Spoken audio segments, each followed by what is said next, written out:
All right, so measurements must always be reported to the correct number of significant figures because calculated answers often depend on the number of significant figures and the values used in the calculation, like I showed in that one example that multiplied two numbers together to get 850,000. In general, a calculated answer cannot be more precise than the least precise measurement from which it was calculated. That is why we have significant figures. All right. It's the only place you see it is in chemistry or physics, really, maybe biology. But in math classes, you just do the calculation. Whatever the calculator shows, that's your answer. Not here. You have to consider that these are measurements. There's errors in them, and what you are reporting as a scientist or somebody practicing science is that this is the best level of accuracy I can give you because the least accurate number I have is going to dictate that. Like, I could weigh myself on a balance at home and it might say 195.5 pounds. Okay? Now, what if my doctor asked me how much I weighed? Would I say I weigh 100 and I'll just say it does not equal 195.54321.864 pounds? Would I say that? How would I know all of these numbers over here? I could be overestimating. I could be 195.48, which would round up to 195.5. So I don't know that information. Why would I report it? And that's exactly, even though a calculator might give you all those numbers, we don't include them because there's no way to be truly sure that it is perfectly correct. So we calculate the answer and we round it to make it consistent with the measurements from which it was calculated. All right, and then this slide here has how to determine the number of significant figures. I already did go over that, but it's written out more in sentence form. 1, all non-zero digits aren't always significant. 2, zeros between non-zeros are also significant. 3, leftmost zeros are not significant. 4, rightmost zeros are significant if they come after a decimal point. If zeros are rightmost and before the decimal point, they may or may not be significant, like I said before. 6, when a value is absolute or has been determined by counting, it has an infinite number of significant figures, which I did not mention before. So if I say that I have lived 33 years of my life, I know that for a certainty. There's no uncertainty about it. There's no doubt about it. I am 33 years old. I was born in 1984, and I'm 33 years old.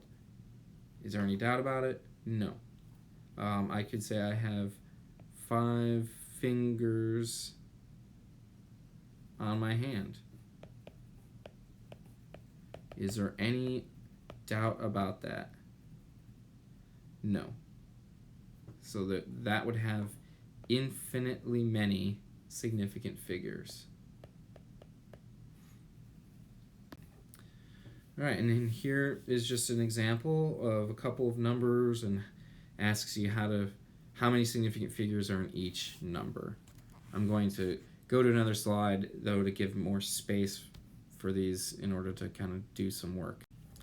But we have the first one there is 123 meters. Every number there is a non-zero, so it has 3 significant figures. The next number, 40,506 millimeters, has 5 significant figures because we have 2 zeros, but they're between non-zeros and therefore are significant. So yes and yes, therefore 5. Number 3 is 9.800 times 10 to the 4th meters. Again, we do not include the exponential portion in significant figures. Those are just placeholders to tell you the true value of this number. The significant portion is over here to the left. Since there are zeros included in scientific notation, they must be significant. And so we get 9.800 times 10 to the fourth having 4 significant figures. 22 meter sticks is something that you can count. It's not 22 meters that are measured, it's 22 meter sticks. So this has infinitely many. 0.07080 meters has 4 significant figures. The zeros in front, the leftmost, are not significant. And then you have a 0 in between 2 non-zeros, right there. And then you have a rightmost 0 after the decimal point, after a non-zero. So they all are significant. Now, if you were to write that in scientific notation, you would put 7.080 times 10 to the negative second meters. And you can see there's your 4 significant figures. I should go back, I guess, to all of these, but 123 meters in scientific notation is 1.23 times 10 to the second meters. How many times does it take you to move the decimal place to being after just the first number? 1, 2 times. For the second one, you've got 1, 2, 3, 4 movements. So this is 4.0506 times 10 to the 4th millimeters. And then number 6 says 98,000 meters. It has 2 significant figures, only 9 and 8. We don't know about those. They may or may not be. There's no context given to us, so it's just 2. So if we wrote that in scientific notation, we would get 9.8 times 10 to the 4th meters. Now you'll notice maybe that that number is the same as this number. And that's done intentionally to show you how the same number written in standard notation or scientific notation can have different numbers of significant figures. This slide here asks you to round the given numbers to the number of significant figures that are given in the parentheses. So we have 314.721 meters, and you're asked to round it to 4 significant figures. So what you do for that is just go to the 4th significant figure. I've got 1, 2, 3, 4. Go 1 place to the right, which is a 2. Since the 2 is less than 5, that rounds the whole number to 314.7 meters. And how many significant figures does that have? 4. All right. The second number given, 0.001775 meters, is you're asked to round it to 2 significant figures. So you exclude the leftmost zeros. Don't forget there's a decimal there. You include the first 2 digits, obviously, and you go 1 place over to the right of it, which is a 7. Since 7 is bigger than 5, that is going to round your number to 0.0018 meters. The third example here, you're asked to round that to 2 significant figures. So you've got 8 and 7 are significant. The 9 is the number you want to look at. It's bigger than 5, so you're going to round up. When you round this number up, you get from 8,792, you get 8,800 meters. Now you'll notice a difference here. The first two examples we rounded in the decimal portion and we excluded those.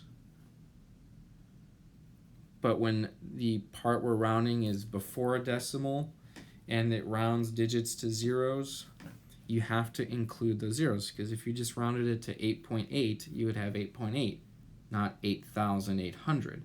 So you have to keep those there. Everything after what you round becomes a 0. The fourth number here, 87.073 meters. You're asked to round it to 3 significant digits. So you've got 1, 2, and 3. The next spot is a 7. Again, you're going to round up. And so you get